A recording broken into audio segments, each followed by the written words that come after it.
The degree of the following polynomial, निकल जाएगा ये तो। जैसे पहले वाले की 2x² माइनस 5x प्लस 3 है तो 2 डिग्री होगी, दूसरे वाले के y² plus 2y minus 1 2 degree होगी, ठीक है ना। तीसरा वाला -9 है तो -9 की डिग्री क्या होगी, कांस्टेंट टर्म की डिग्री क्या होती है, 0 होती है, ठीक है। अच्छा एक बात बताओ, जब हमने पॉलिनोमियल कराया था तुम में से कौन नहीं था उस समय पर, हैं? नहीं थे? एक बार फिर कराते हैं थोड़ा सा इंट्रोडक्शन, हैं? चलो देखो पॉली का मतलब क्या होता है,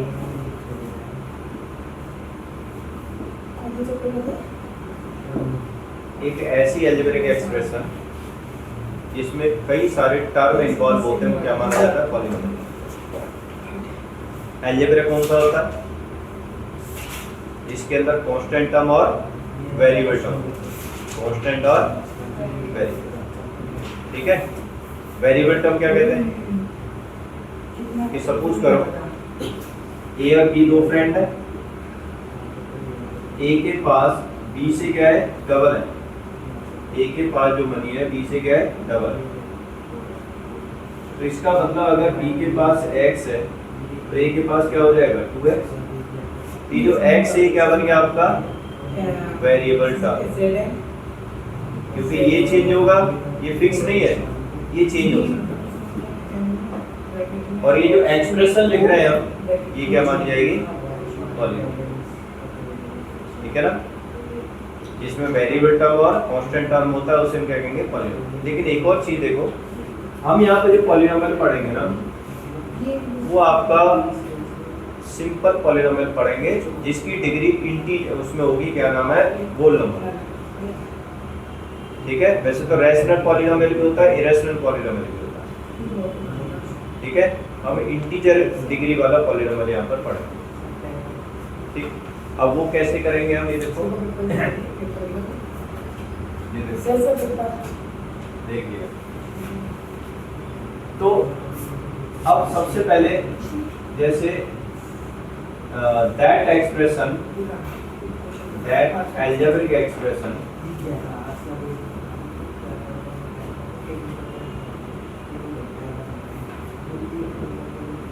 degree of each of term is positive integer, is a positive integer, यानी होल नंबर होगा। अगर किसी की डिग्री आपकी अंडर रूट में आती है, फ्रैक्शन में आती है, माइनस में आती है, तो वो आपका क्या नाम है, पॉलिनोमियल नहीं माना जाएगा। किसी भी पॉलिनोमियल को हम फंक्शन से रिलेट करते हैं, जैसे px का मतलब क्या हो गया, x वेरिएबल टर्म में लिख रहे हैं। fy का मतलब क्या हो गया, पॉलिनोमियल है जिसका वेरिएबल टर्म क्या है, y है। अब जैसे px मान लो 2x² माइनस 5x प्लस 6 लिख देता हूं तो आपका क्या हो गया, पॉलिनोमियल हो गया। अब डिग्री देखते हैं, इसकी डिग्री कितनी है, कितनी डिग्री है इसकी, 2। इसकी डिग्री कितनी है, 1। इसकी डिग्री कितनी है, 0। समझ रहे? तो ये क्या माना जाएगा, आपका पॉलिनोमियल, ठीक है। दूसरा, अगर मान लो यहाँ पर fy equal 3y² minus 7 under root y plus 6 लिख देता हूँ तो इसकी डिग्री कितनी है, 2। इसकी डिग्री कितनी है, कितनी है, अंडर रूट की डिग्री कितनी होती है, 1/2। क्योंकि ध्यान रखना जहाँ अंडर रूट लग गया इसका मतलब x की पावर 1/2 होती है, तो जो पावर होती है वही डिग्री कहते हैं। तो इसकी डिग्री कितनी होगी, 1/2। और इसकी क्या होगी, कांस्टेंट टर्म है, यहाँ पर वेरिएबल टर्म है नहीं, तो इसकी डिग्री क्या होगी। अब बताओ क्या ये पॉलिनोमियल है, क्या ये पॉलिनोमियल है, क्यों, क्योंकि डिग्री किस में आई है, फ्रैक्शन में। तो अगर डिग्री फ्रैक्शन में आ गई तो पॉलिनोमियल वो नहीं माना, ठीक है ना। तो इस तरीके से हम अब जैसे अगर मान लो पी एक्स इक्वल यहाँ पर लिखा हो 4x square minus 7 under 7x minus under 5। आप बताओ क्या ये पॉलिनोमियल है? इसकी डिग्री कितनी है? इसकी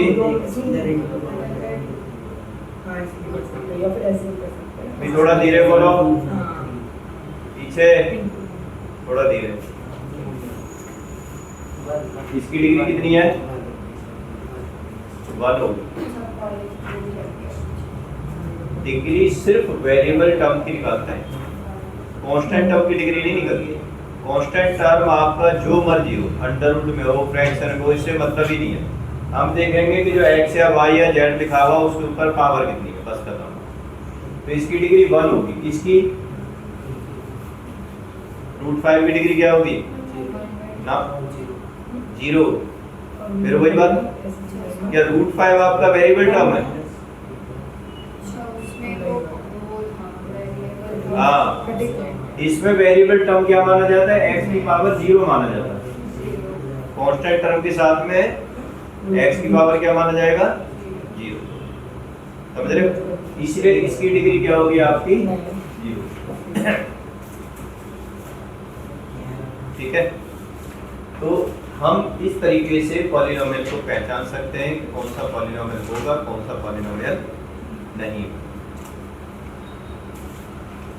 समझ रहे हो? अब इसके बाद हम आते हैं type of polynomial. Type of polynomial में आपका 2 तरीके से हम कैटेगराइज करते हैं। पहले एक तो according to the degree of polynomial और एक according to number of polynomial, number of term in a polynomial. तो number of term in a polynomial तो पहले तुम कर चुके हो। मोनोमियल हो गया, बाइनोमियल हो गया, ट्राइनोमियल हो गया। जिसमें एक टर्म होगा वो क्या माना जाएगा? मोनोमियल। जिसमें 2 टर्म होंगे वो बाइनोमियल। जिसमें 3 टर्म होंगे वो ट्राइनोमियल होगा। ठीक है ना? लेकिन अगर हमें पॉलिनोमियल को देखना हो according to the degree of term तो फिर अलग अलग टर्म में बांटते हैं। ये 3-4 टर्म है, मैं बता देता हूँ। सबसे पहला जो पॉलिनोमियल होता है यानी type of polynomial,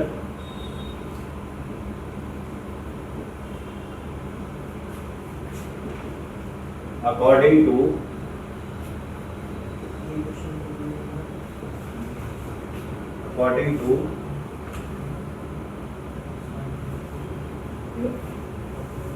degree of polynomial.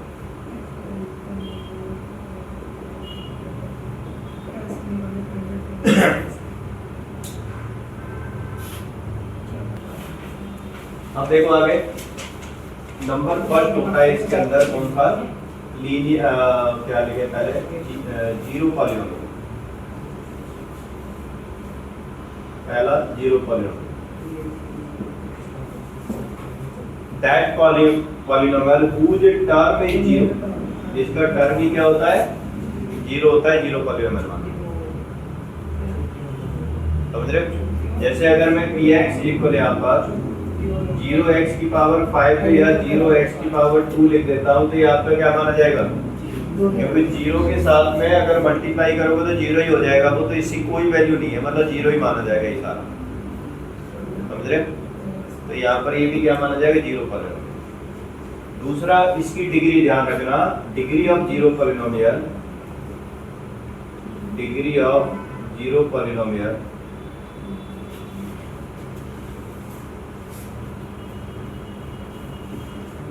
क्या होती है?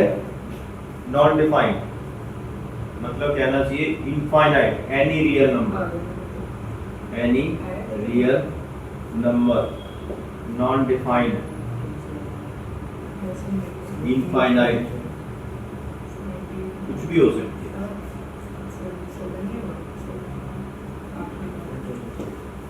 क्यों?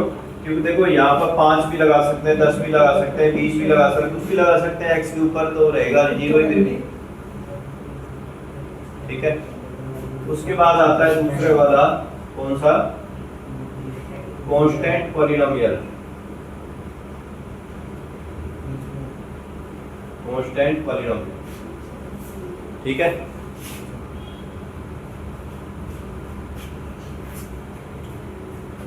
कांस्टेंट टर्म होता है जिसके टर्म ही कांस्टेंट हो, जैसे 5 लिखा हुआ है, इसमें वेरिएबल नहीं इंक्लूड होता है यहाँ।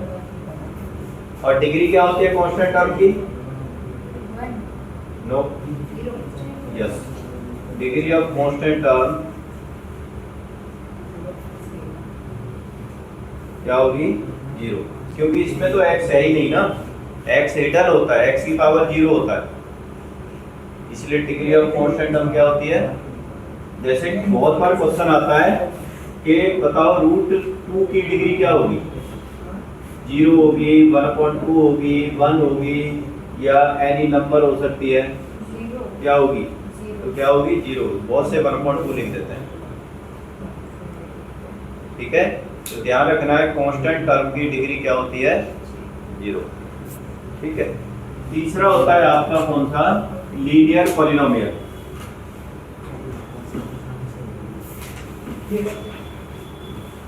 कौन सा माना जाएगा?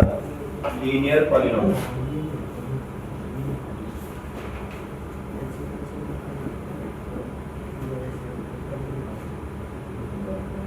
लीनियर पॉलिनोमियल कौन सा होगा? जिसकी डिग्री क्या होगी? 1। That polynomial whose degree is 1। जैसे px इक्वल क्या हो गया? 2x + 1 हो जाए।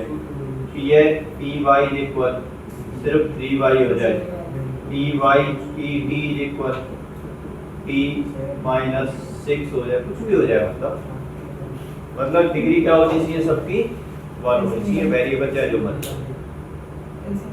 ठीक है, उसके बाद अगला पॉलिनोमियल, चौथा पॉलिनोमियल क्या माना जाएगा? Quadratic polynomial. Quadratic polynomial, quadratic polynomial कौन सा होगा? That polynomial whose degree is 2। इसकी डिग्री क्या होगी? 2। That polynomial whose degree is 2 is called quadratic polynomial. ठीक है, इसमें क्या होगा क्वाड्रेटिक पॉलिनोमियल के अंदर? जैसे px इक्वल 3x² - 9x + 5, या px equal 4x², single term भी हो सकता है, px इक्वल 7x² - 5 भी हो सकता है, 1 2 3 कुछ भी टर्म हो सकते हैं इसके अंदर, लेकिन मैक्सिमम पावर क्या होनी चाहिए आपकी? 2 होनी चाहिए। तो वो क्या माना जाएगा? आपका क्वाड्रेटिक पॉलिनोमियल। ठीक है ना, ये जो क्वाड्रेटिक पॉलिनोमियल है आपका, क्वाड्रेटिक पॉलिनोमियल भी है और साथ में ट्राइनोमियल भी। ये जो पॉलिनोमियल है ये क्वाड्रेटिक भी और मोनोमियल, और ये क्वाड्रेटिक भी और बाइनोमियल। अगर आपको एक एग्जांपल आ जाए कि ऐसे क्वाड्रेटिक पॉलिनोमियल लिखो जो बाइनोमियल भी हो, तो आप ये तीसरे वाला डाल दो। ठीक है, हमने एक शायद इसकी तुम्हें वर्कशीट दी थी, उसमें सारे कुछ ऐसे क्वेश्चन है। ठीक है, उसके बाद आपका जो आता है वो आता है कौन सा? ट्राइनोमियल। क्या नाम बोलते हैं? Cubic polynomial. क्यूबिक पॉलिनोमियल कौन सा होता है? जिसकी डिग्री कितनी होती है? डिग्री, इसमें कुछ भी हो सकता है, लेकिन डिग्री क्या होना चाहिए? 3 होना चाहिए। 3x 2x की पावर 3 + 5x² + 7x - 9, या px इक्वल 3x की पावर 3 + 5x, फिर py इक्वल 3 की पावर y की पावर 3, कुछ भी हो सकता है। 2 टर्म 3 टर्म 4 टर्म कितने भी हो सकते हैं, लेकिन मेन क्या है आपका? डिग्री कितनी होनी चाहिए उसकी? 3 होनी चाहिए। ठीक है ना, इस तरीके से एक बाई क्वाड्रेटिक भी होता है जिसकी 4 डिग्री होती है, लेकिन वो इतना करने की जरूरत नहीं है आपको। अब यहाँ पर आ जाते हैं, देखो क्वेश्चन ये ले लो एक बार, पेज नंबर 18 पर एक्सरसाइज नंबर 2.1। तो हमने जैसे अब ये बड़े आसानी से कर सकते हो, पढ़ते जाओ करते जाओ, कौन सा क्वेश्चन जो नहीं आ रहा हो पूछते जाओ। एक बार एक्सरसाइज क्या करो, एक बार लाए हुआ है ना तुम्हारे? हाँ, पहली वाली एक्सरसाइज। अब देखो आगे, right the polynomial of degree 1 2 3। एक लिखी लोगे, यहीं पर लिखा हुआ है। ऐसे तो 1 वाला होगा लीनियर, 2 वाला होगा और 3 वाला होगा cubic. What are the coefficient of x²? Coefficient का मतलब होता है न्यूमेरिकल वैल्यू। जैसे एक्स स्क्वायर के ऊपर, यहाँ पर एक्स स्क्वायर के ऊपर क्या लिखा हुआ है 5, तो इसका कोफिशिएंट कितना होगा 5 होगा। इसका एक्स स्क्वायर के ऊपर एक्स की पावर कितना है 2 है, तो इसका कोफिशिएंट कितना होगा। तो ऐसे एनसीईआरटी में देख सकते हो एक्स स्क्वायर का जिसका दे रखा है एक 6 दे रखा है और एक -3 दे रखा है, माइनस प्लस भी लगाना होता है, ध्यान रखना। What the coefficient of Z in the following polynomial, Z का कोफिशिएंट तो जिसका नहीं दे रखा होता है, जैसे इसमें कहा जाए तो बताओ एक्स स्क्वायर का कोफिशिएंट क्या है या एक्स का कोफिशिएंट क्या है इसमें, तो इसमें एक्स स्क्वायर का कोफिशिएंट क्या माना जाएगा 0 और एक्स का कोफिशिएंट भी, क्यों, क्योंकि अगर हम इसको 0x² लिख दें प्लस 0x लिख दें तो पॉलिनोमियल पूरा हो जाता है, तो इसलिए 0 के साथ में कुछ भी पावर लगा सकते हो, 0 पॉलिनोमियल है तो इसकी डिग्री 2, इसका कोफिशिएंट 0 होगा और x का कोफिशिएंट भी, इसका भी x का भी 0 होगा। तो यहाँ पे भी z वाला टर्म नहीं दे रखा तो z का कोफिशिएंट क्या होगा इसमें 0 होगा। What the constant term of the polynomial -10, obviously constant term का मतलब होता है जिसके अंदर कोई भी है 0, बता तो दिया, z दे ही रखा ना, z स्क्वायर दे रखा है, z क्यों दे रखा है, z नहीं रखा, समझ रहे हो, डिग्री z मतलब जिसकी डिग्री 1 है, ठीक है। अब आगे आता है रिकॉल लीनियर पॉलिनोमियल के बारे में मैंने तुम्हें बता ही दिया, लीनियर पॉलिनोमियल कौन सा होता है। अब देखो 2.2, इसमें बड़ा सिंपल सा है, find the value of a linear polynomial 5x - 3 जब x = 0, ये भी शायद मैंने पहले कराए हुए हैं तुम्हें, x की वैल्यू 0 डाल के निकालना है, इसमें कितनी वैल्यू आएगी, ठीक है ना, x की वैल्यू 0 डालोगे तो पहले 5x - 3 है तो कितना आ गया -3 आ जाएगा, कर लोगे ये हो जाएगा ना। ऐसे ही अगले वाला है, इसमें भी x की वैल्यू s = 0, 3, -3, 4 ये सब डालना है। मेन है, आप तीसरे क्वेश्चन से आ जाओ, ठीक है। थर्ड क्वेश्चन है, लिखा है कि present age of the size mother 3 time the size present age, after 5 साल their age will add up to 70 years, find their present age. अब वेरी आसान क्वेश्चन है ये वाला, देखो कभी भी एज वाले क्वेश्चन है ना, एज वाले, तो ये ध्यान रखना है कि एज वाले क्वेश्चन में हमेशा प्रेजेंट एज लेके चलते हैं, ठीक है ना, क्योंकि प्रेजेंट एज का रिलेशन दे रखा है ना, सिंगल वेरिएबल में ही करो उसे, जैसे एक की एज x मान लो, दूसरे की डबल दे रखी है, ट्रिपल दे रखी है या टाइम्स में दे रखी है तो मल्टीप्लाई कर दो, डबल ट्रिपल है तो मल्टीप्लाई कर दो, मोर देन लिखी तो प्लस कर दो, लेस देन लिख दिए तो माइनस कर दो। फिर उसके बाद अगर एज को फ्यूचर एज में जाके जाते हैं तो प्रेजेंट एज में उतना हम प्लस कर देंगे, जैसे आफ्टर 5 साल लिखाओ तो 5 ऐड कर देंगे सबको, उसके बाद रिलेशन देखेंगे, ठीक है ना। बिफोर 5 ईयर्स लिखाओ तो 5 क्या कर देंगे उसमें माइनस कर देंगे, समझ रहे हो। जैसे इसमें क्या लिखा है, कौन कौन है इसके अंदर, present age of size mother 3 time the size Salil present age, तो सलील की एज मान लो, let present age of Salil मान लो x ईयर्स है, तो मदर से एज कितनी हो जाएगी, कितने टाइम दे रखी है 3 टाइम दे रहा, तो क्या हो जाएगी 3x ईयर्स हो जाएगी। ये इसकी प्रेजेंट एज का एक तरह से रिलेशन हो गया, तो उसकी x है तो मदर की कितनी होगी 3x। अब देखो कितने साल पहले का रिलेशन है, ये बाद का है पहले का, आफ्टर लिखा है तो आफ्टर मतलब बाद का, फ्यूचर एज है तो हम लिखेंगे आफ्टर 5 ईयर्स, 5 ईयर्स है ना। अब ये रिलेशन नहीं लेना, ये देखो कि सलील की एज कितनी होगी 5 साल बाद, 5x ना, प्लस हो जाएगी, 5 बढ़ जाएगी ना। अब एक बात बताओ, तुम्हारी अगर 13 साल है फिलहाल तो 5 साल का 39 की हो जाओगे तुम, या 5 साल 13 पंजे 65 साल के हो जाओगे, फिर तो तुम 5 ही बढ़ेगी ना तुम्हारी, तो क्या होगी x + 5। ऐसी मदर की एज कितनी हो जाएगी 5 साल बाद 3x + 5, यस 3x, दोनों की बढ़ेगी, एक ऐसा नहीं कि वो वहीं कोई रह जाएगा, ठीक है। तो अब अकॉर्डिंग टू क्वेश्चन क्या हो जाएगा आपका, ये अब क्या लिखा हुआ, अब क्वेश्चन में देखो क्या लिखा है आगे, मदर से एज क्या होगी आफ्टर 5 ईयर्स, मदर से age will be their age will be added up to 70 हाँ, years. दोनों की एज को ऐड कर दो, 5 साल बाद की एज ये है ना दोनों की, इन दोनों को ऐड कर दो तो कितना आ जाता है, 70. तो दोनों को ऐड करो तो 3x + 5 + x + 5 इज इक्वल क्या आ जाएगा 7। अब ये सॉल्व कर लो, 3x और x कितना होगा, कितना 4x, और 5 और 5 इज इक्वल, तो 4x इक्वल कितना आ गया? तो 4x इक्वल कितना आ गया? x की वैल्यू कितनी आ गई? कितनी आएगी? 15। तो इसका मतलब सलीस प्रेजेंटेज क्या हो जाएगी? सलीस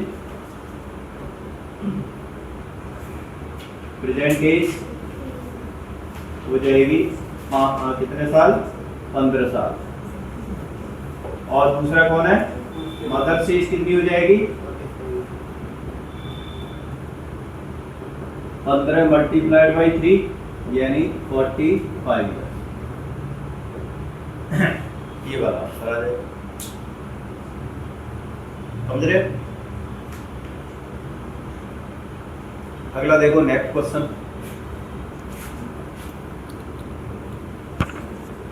Difference between the two positive integers 63. Ratio of their two integer 2:5. Find the two integer. दो पॉजिटिव इंटीजर हैं, एक को x मान लो, दूसरा या तो कम होगा या ज़्यादा होगा। डिफरेंस दे रखा है ना, तो एक को x मान लो, एक को क्या मान लेते हैं? x प्लस कितना 5 क्यों हो जाएगा भाई? कितना डिफरेंस दे रखा है? 63। तो फिर तो एक x है, दूसरा क्या होगा? 63। लिखो, let the one integer be x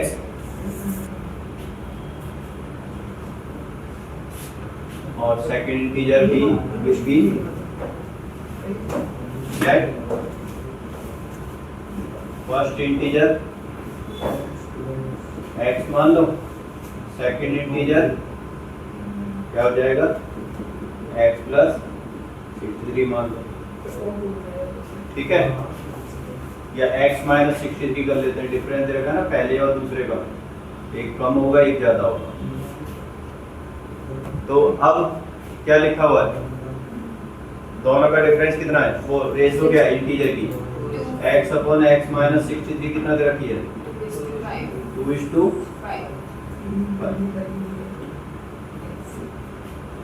plus लेंगे, प्लस ले लेते हैं, प्लस ले लेते हैं, तो क्या हो जाएगा? क्रॉस का मल्टीप्लाई करो, 5x plus is equal 2x plus 60, इसको उधर ले आओ, तो क्या आ जाएगा? 5x माइनस 5 में से 2 गया, कितना आ गया? x कितना आ गया? कितना हो गया? 20। प्लस लेना, फर्स्ट को x, दूसरे को x प्लस 63, ठीक है? या ऐसे भी लिख सकते थे हम, एक को जैसे 2/5 लिखा था ना, एक को 2x मान लो, दूसरे को 5x, फिर 5x माइनस 2x इक्वल कितना हो गया? 63 तो दिया जाए। वे रेशो दे रखी है ना दोनों इंटीजर की, वो भी लिख सकते थे, ठीक है? उस तरीके से कराऊं?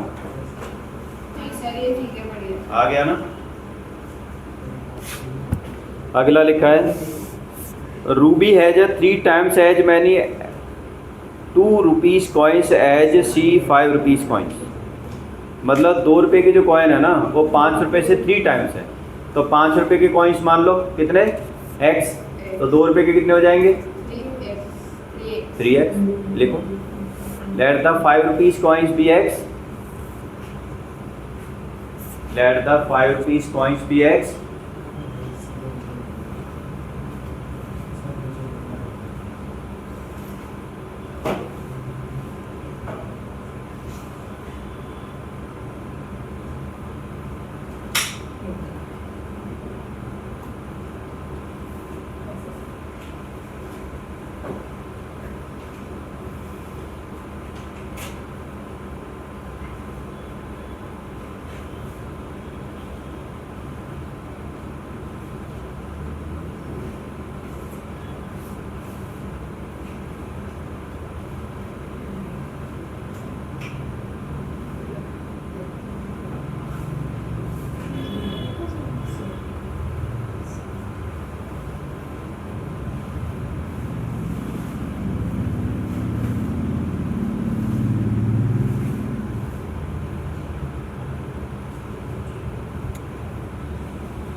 रिकॉर्डिंग का वो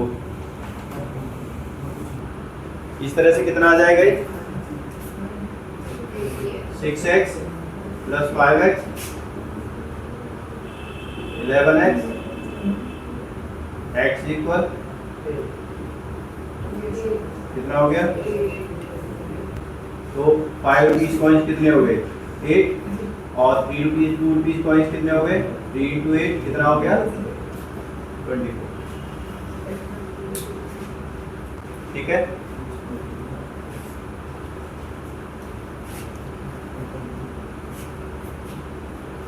कोई क्वेश्चन नहीं है भाई?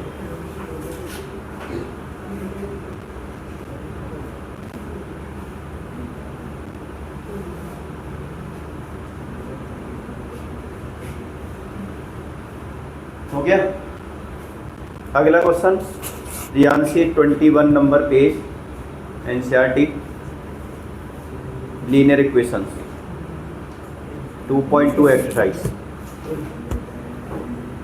6 क्वेश्चन देखो। Farmer cuts 300 feet fence into the 2 piece of different size. Longer piece is 4 time the as long as the shorter piece. How long are the 2 piece?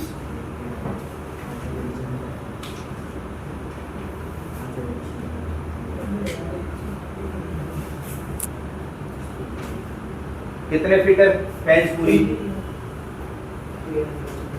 300 foot. Total length कितनी है fence की?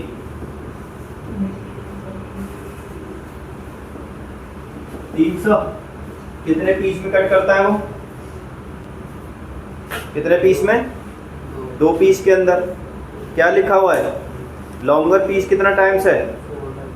छोटे वाले से कितने times है? 4 times. तो अगर मान लेते हैं लेट शॉर्टर पीस क्या है? शॉर्टर पीस x है, तो लॉन्गर पीस क्या आ जाएगा?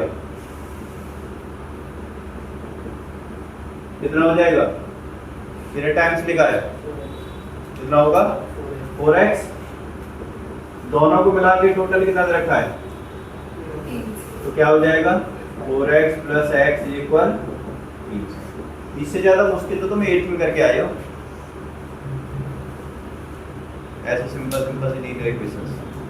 तो कितना आ गया? 5x इक्वल 300 का x इक्वल कितना आ जाएगा? कितना? कितना हो जाएगा? ये 60 हो जाएगा। तो ये वाला आ जाएगा 60 का और ये आ जाएगा 4 into 60 कितना हो जाएगा? 240 फीट। ठीक है, इस तरीके से ये वाली। अब now more exploring of the linear equations. अब आगे आते हैं हम लीनियर पैटर्न पर। पेज नंबर निकाल लो, कौन सा? 23 है। अब रह गया एक क्वेश्चन। अच्छा एक रह गया अभी। If the length of a rectangle is 3 more than twice the width और पैरामीटर 24 है, what is the dimension of the rectangle? कितनी डायमेंशन होती है रेक्टेंगल की? 4 ही होती हैं, लेकिन एक लेंथ होती है और एक। ठीक है, पैरामीटर का फॉर्मूला क्या होता है रेक्टेंगल का? 2l plus. क्या होता है? 2l plus. लेंथ बड़ी होती है ब्रेथ? लेंथ बड़ी होती है। अब मानो क्वेश्चन पढ़ो क्या लिखा हुआ है। कि पैरामीटर कितना रखा है रेक्टेंगल का? 24। तो यहाँ पे लिखोगे पैरामीटर ऑफ रेक्टेंगल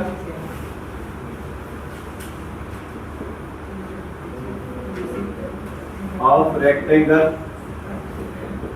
24। ठीक है, ब्रेथ मान लेते हैं क्या है?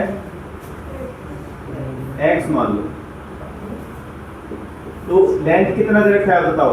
क्या रिलेशन दे रखा है लेंथ में?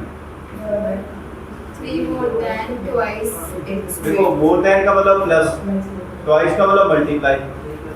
तो 3 प्लस 2 है। पैरामीटर का फॉर्मूला क्या होता है? 2l प्लस, बस वैल्यू डाल दो यहाँ पर। 2l की जगह पर 3 प्लस 2x, d की जगह पर x इज इक्वल कितना आ जाएगा? 24। इसको सॉल्व कर लो, आंसर आ जाएगा, हो जाएगा ना।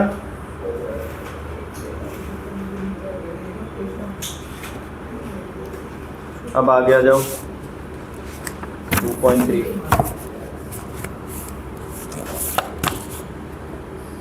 स्टूडेंट, यहाँ पे भी वही क्वेश्चन है। स्टूडेंट्स हैज 500 रुपये in her saving bank account. कितने रुपए हैं उसके पास? She gets 150 rupees every month as a pocket money. 150 रुपये क्या मिलते हैं उसे? पॉकेट मनी मिलती है। How much money will she have at the end of the every month from the second month onward? Find the linear expression to represent the amount she will have in nth month. लिख सकते हो कैसे आएगा? पहले कितने थे? पहले कितने थे? फर्स्ट मंथ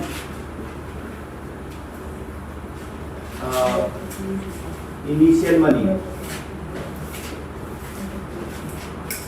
कितनी है? 500 रुपये।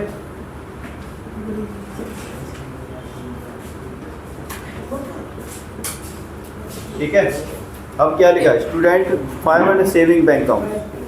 She gets 150 rupees every month as a pocket money. Pocket money कितनी है?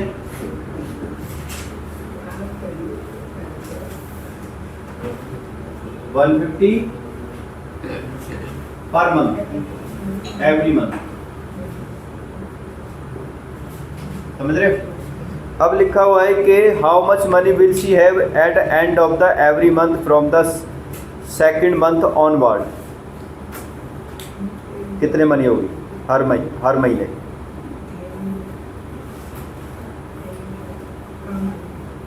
बताओ। अगर number of month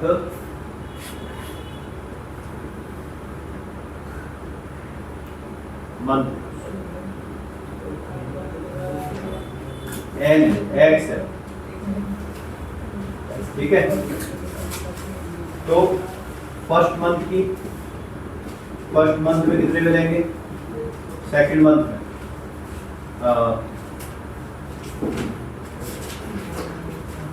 150। Second month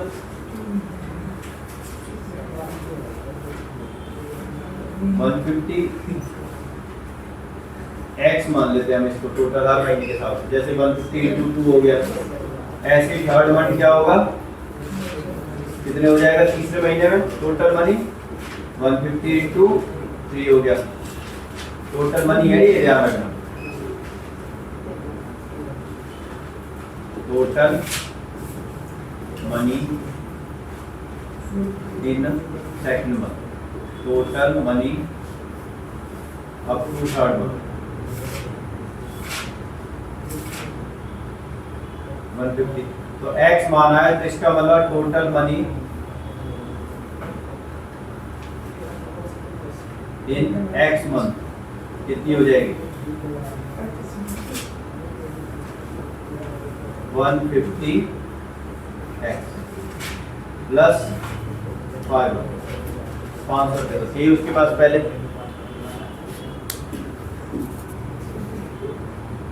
nth month में कितने मनी होगी ये निकाला हुआ है। तो x की अगर n निकाल लो, x की अगर हम क्या लिख देते हैं n, तो यहाँ पर क्या आ जाएगा? 150 n प्लस 500। ठीक है,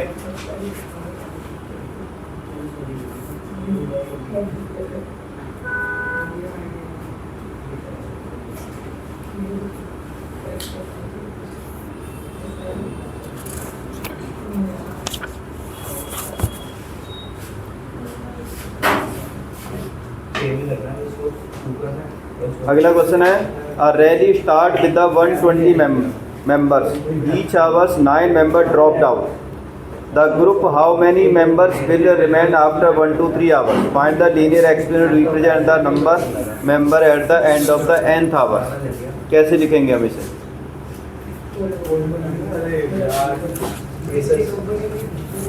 बताओ, सेम टेबल बना लो ऐसे ही, और एक पे लिखो क्या नाम है,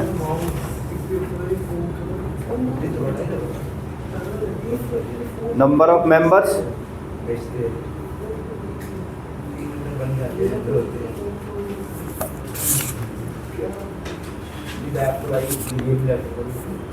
और एक में लिखो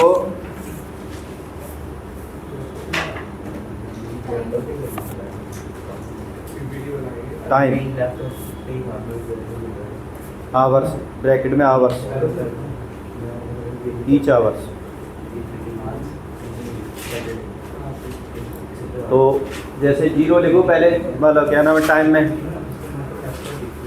यहाँ पर टाइम लिख दो, यहाँ मेंबर लिख दो, या ऊपर टाइम लिख दो, ज़्यादा अच्छा रहेगा। ऊपर टाइम लिख दो, नीचे मेंबर्स लिख दो। तो 0 आवर्स में कितने मेंबर्स थे? 150 है, कितने? 120 है। तो 1 घंटे बाद कितने रह जाएंगे? 120 माइनस 9 इंटू 1, क्योंकि 9 मेंबर ड्रॉप डाउन होते हैं ना हर घंटे। अगले में कितने रह जाएंगे? 120 माइनस 9 इंटू, ऐसे ही nth आवर्स में कितने रह जाएंगे? 120 माइनस 9 इंटू n, ठीक है ना। तो आपका लीनियर इक्वेशन क्या बनेगी? ये वाली 120 माइनस नंबर ऑफ मेंबर ई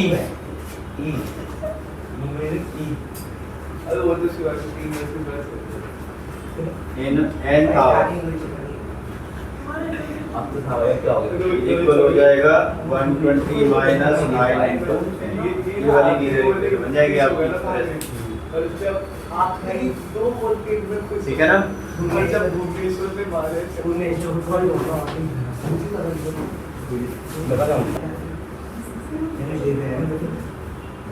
हो गया। अगला क्वेश्चन क्या है? Suppose the length of a rectangle 30 centimetre, find the area if the breadth is 12 centimetre, 10 centimetre, 8 centimetre, find the linear pattern represent the area of a rectangle. कैसे करोगे? एक जगह पर टेबल बनाओ, एक जगह पर लेंथ लिखो, एक जगह पर ब्रेथ लिखो और नीचे एरिया लिख दो, ठीक है।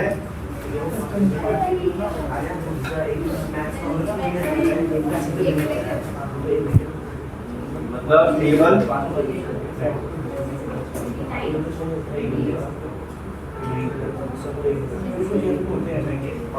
या लेंथ लिखो या ब्रेथ लिखो या एरिया लिखो, ठीक है। लेंथ अगर एरिया होगा n इंटू बी, ऐसे। तो अगर लेंथ कितनी है? लेंथ फिक्स है कितनी? 30 सेंटीमीटर।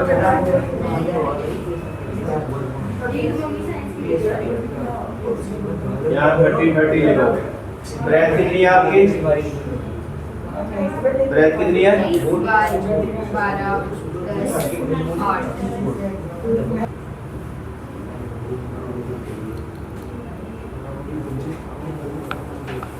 लेंथ है पहले 12 है, फिर 10 है, फिर 8 है।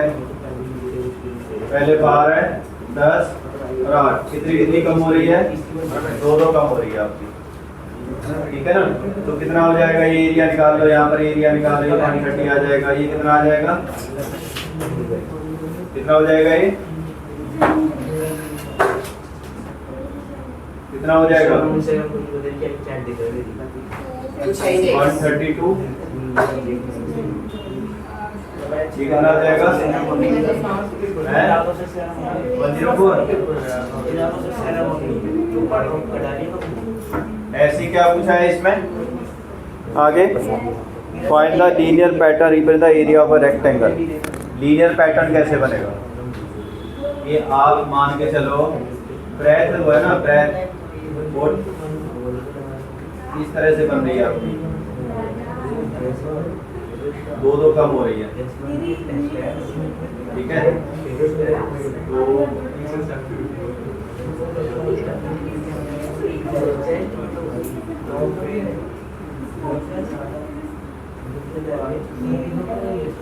12 माइनस माइनस 2x ऐसे लिखा 12 माइनस 2x। तो लीनियर इक्वेशन क्या बनेगी यहाँ पर 13 13 इंटू 12 माइनस ऐसे। ठीक है, तो x की वैल्यू 0 लेंगे तो 12 हो जाएगी, x की वैल्यू 1 लेंगे तो 12।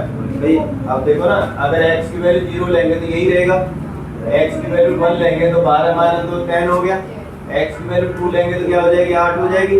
इस तरह से पैटर्न इसी किताब में फॉलो होगा। तो ये लेंथ हो जाएगी और ये क्या हो जाएगा 12 माइनस लेंथ इनटू ब्रेथ, ये वाला आपका लीनियर इक्वेशन। ठीक है, इस तरीके से आपसे ये खत्म हो जाती है एक्सरसाइज, खत्म नहीं मतलब ही रहती है।